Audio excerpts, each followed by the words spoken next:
How is everybody doing? I hope you're all well. We're going to take a look at Led Zeppelin, the catalogue on the first edition compact discs. Now, when I say first edition, Led Zeppelin released their catalogue on compact disc roughly 1986. If you go into Discogs and take a look back, most of them are 1986. There's been probably one or two maybe before that, and they were the Warner Brothers or Atlantic Target discs, but all these ones are 1986 onwards. The Jimmy Page remastered the catalogue in 1990 with George Marino, but the earlier masters, he kind of looked back at them and said, oh no, they're not good enough. They were second generation master tapes that were used for vinyl. A lot of people now are going back to these. They absolutely love the sound of them. I like them. I never had them before. I had a couple going way back 35 years ago, maybe back to 1990 or whenever that was. But I bought them all again recently, and they sound fantastic. And there's no compression like modern CDs and stuff. The Marino remasters, some people didn't like them. They said they were kind of sterile, bit like trebly and stuff. Then there's the 2007 remasters, I think. The Japanese box set, I think that was based on the Marino remasters. I'm not sure if that was a proper transfer or not. I don't know. But in 2014, Jimmy Page remastered the catalogue himself. So again, on vinyl and on CD, they all sound fine. But the thing about these is that they're not loud, they're not over compressed and stuff, and they sound quite good. And I don't think there's nothing wrong with them. They're very cheap to pick up as well, so it's worth tracking them down if you haven't got them, and you know you've tried all the others. So let's check them out right now. Right, let's start with Led Zeppelin. This was the debut. This made its debut on compact disc, I think around 1986. 9 tracks. There was no extras with these. There was very little information inside as well. Very little information regarding, you know, like a lot of CDs at the time. You know, I think record companies just wanted to get CDs out there. Very little. The only thing that we can see here that's important is CD mastering by Barry Diament, Atlantic Studios. When you see Steve Hoffman forum, and when you see other forums talking about Led Zeppelin, they'll say go for the Diament masters. His stuff is held in high regard. So yeah, kind of seems to copy the vinyl artwork. I guess the Robert Plant has got the white text. You get the little Zeppelin motif here. The Atlantic compact disc with the red band on it. Very, very nice. These are made in Germany, Alsdorf, I think. They pressed a lot of vinyl as well, and cassettes. So yeah, this is pretty sought after. People love the sound of this one. It sounds great. I have no complaints with it. I love it. Sounds excellent. Next up is Led Zeppelin II. This is obviously the second album, also released in 1969. This one, when you listen to this, I think it sounds fine. This album actually was recorded in different studios, I think between England and the USA. You can hear a little bit of distortion on the masters, and that's okay by me. You know, the band were busy at the time touring and stuff. So there's shortcomings in the master and stuff like that. There has to be. That's the sound you're hearing. There you go. Again, Alsdorf.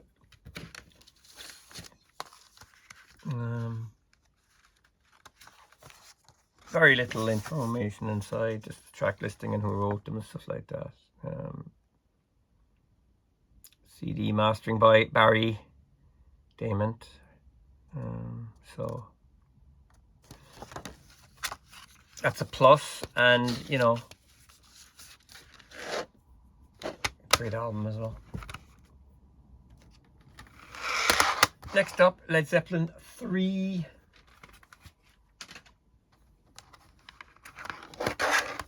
artwork on this is a little bit, you know, chopped up, you know, the way did a kind of a botch.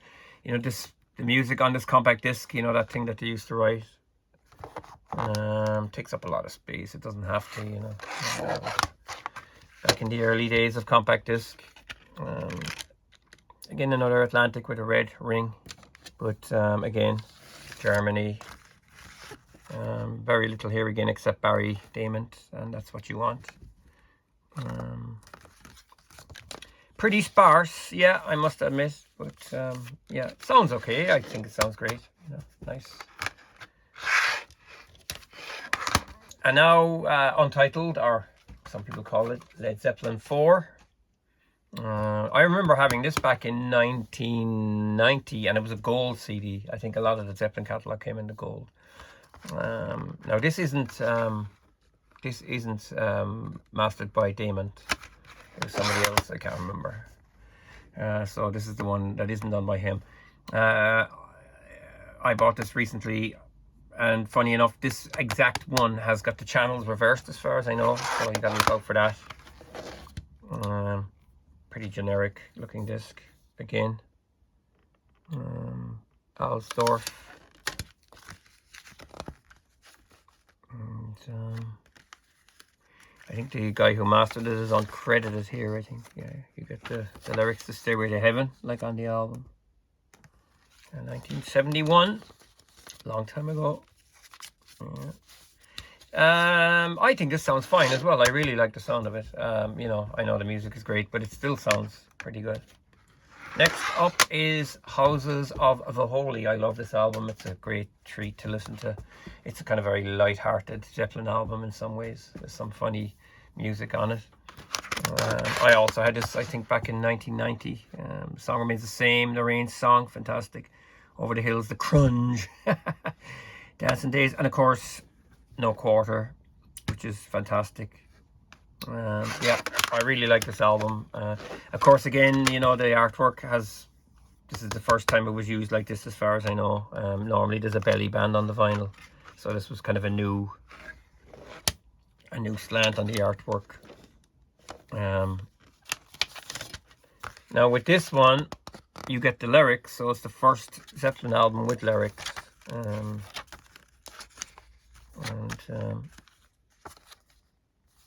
Yeah, so that's pretty cool. Again, it doesn't say who mastered this, but I'm pretty sure it's Diament. As far as I can gather, I'm pretty sure. Yeah, you know, back then it was you know, I don't know what it was like. I think it was a rush to get stuff out because there's very little information on the whole thing. Next up, Physical Graffiti. This is a masterful album. It's probably one of their best. I love it. If you're wondering what these things are here, well, I bought this the other day on eBay. I've never had this copy, and first thing I'm going to say is it sounds fantastic, and you have to have this. The drums sound fantastic on it. I absolutely love it. But it came from a library or something, and there's stickers in here. I got the other stickers off, but I was afraid I damaged the inlay. But it's got the fat box. I love the fat box. 2 CDs, 6 on one and 9 on the other. The discs also had stickers on them, but I managed to remove them successfully. This sounds absolutely fantastic. I really, really like the sound of this. I was impressed. It was like listening to the album again, completely with a different set of ears. I just heard there's a lot of page guitar on this, lots of arrangements like that. It just pops out of this one for some reason. It's got some fantastic songs on it. It's a great album. Again, Barry Diament, whatever his name is. He does this one. Of course, there's little bits of information about the tracks. You know, Stargrove was used for a lot of them, and then this album has tracks dating back from the first 3 or 4 albums, because they wanted to fill it out into a double. But yeah, it's incredible. This is definitely worth getting your hands on. I can't recommend it enough. I really enjoyed every minute of this when I listened to it a few nights ago. So get it, or else you're going to be very, very, very sad. Next up is Presents. I like this one as well. It's kind of a stripped back album, really, compared to Physical Graffiti and the ones that came before it. This was a troubled period for the band. Robert Plant was in a wheelchair, and I think, as well as that, there was a death in his family. His son, I think, passed away at some point. I know. Again, I love this album. Achilles' Last Stand, For Your Life. I love that. Nobody's Fault But Mine. Hot's On For Nowhere, or T for One. I love that as well. Again, this is the it's one with a kind of an early copy, I'd say. It looks like a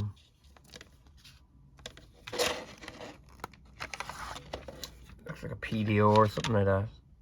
Again, all West German.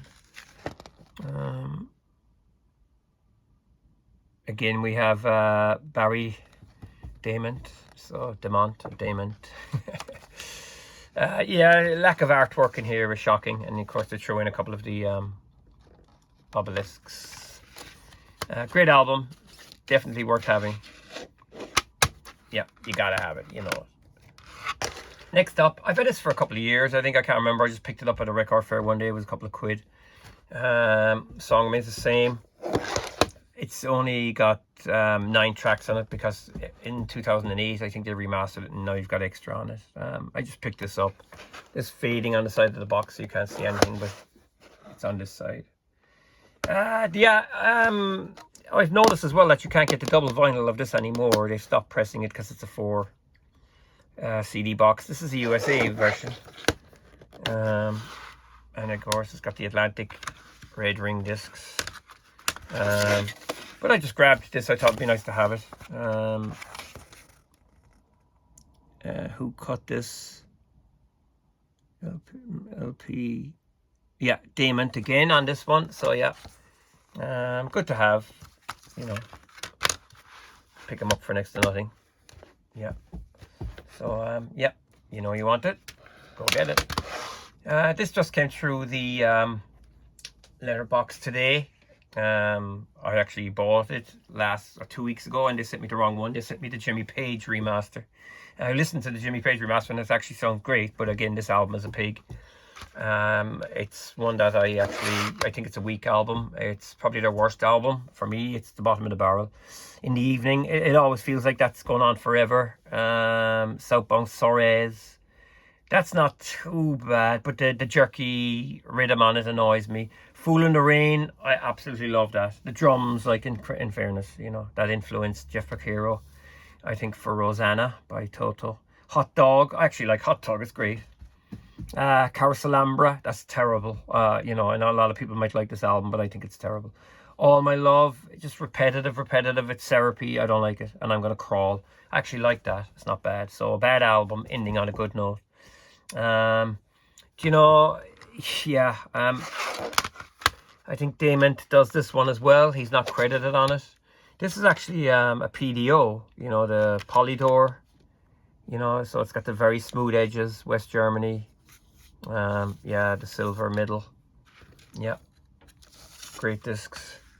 And most In Through the Outdoor albums, especially the ones that came after this, the Marino remaster doesn't have this on it, this kind of cage of writing, but the new version comes in the paper bag, like the vinyl did. So this is the original artwork back then. There you go. This album was recorded in Polar Studio, Stockholm. ABBA owned that studio. I think it was up over a department store or something like that. And Genesis recorded Duke there as well in 1979. Yeah, so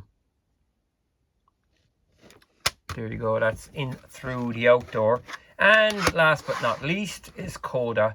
This was a compilation released in late 1982, and I like this. I would put it above In Through the Outdoor, because In Through the Outdoor is so bad, like, you know.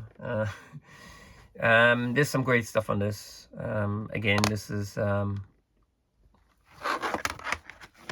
short enough album. and at least you get the information here. I'm not sure who actually mastered this. All tracks mixed at Salt Studio, Cook and Berkshire. I think that was Jimmy Page's studio. We're Gonna Groove, that's from 1969. So that's an old track. Poor Tom, that's from 1970. I Can't Quit You Baby, that's recorded during the sound rehearsal at the Royal Albert Hall, 1970. Walter's Walk, that's from 1972.